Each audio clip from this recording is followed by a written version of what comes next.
கிருஷ்ணகிரி மாவட்டம் ஹொசூரில் குடியிருப்பு பகுதியை ஒட்டிய வனப்பகுதியில் 40க்கும் மேற்பட்ட காட்டு யானைகள் சுற்றித் திரிந்து வருகின்றன. ஹொசூர் அருகே உள்ள ஊடேதுர்கம் வனப்பகுதியில் இருந்து சுமார் 40 காட்டு யானைகள் சானமாவு வனப்பகுதியில் தஞ்சம் புகுந்துள்ளன.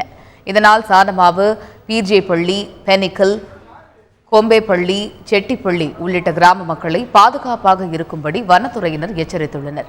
குடியிருப்பு பகுதிகள் ஓரம் சுற்றித் திரியும் யானைகளை விரட்டும் பணியில் வனத்துறையினர், வேட்டை தடுப்பு காவலர்கள் மற்றும் பொதுமக்கள் ஈடுபட்டு வருகின்றனர்.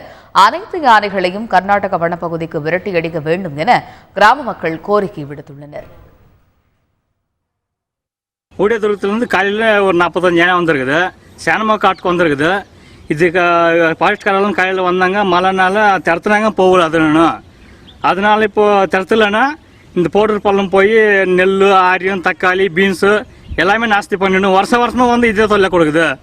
அதனால ஃபாரஸ்ட்காரர் எல்லாமே சேர்த்து ஜவுளிகேரி காட்டு திருப்பியும் துரத்துலன்னா நம்மளுக்கு ரொம்ப சேதாரம் ஆகுது சார். இது உடனடியே எங்கே சேர்த்துனமோ அந்த இடத்துல சேர்த்துனா தான் நமக்கு எல்லா வசதிக்கும் விவசாயிக்கும் நல்ல சேஃப்டி கிடைக்கும். அப்படி வெட்டலான்னா ஆரியம் எல்லா பயிரும் நாசி ஆடும். விவசாயி கொடுத்து வர தக்காளி, பீன்ஸு எல்லாமே நாசி செஞ்சிடும்.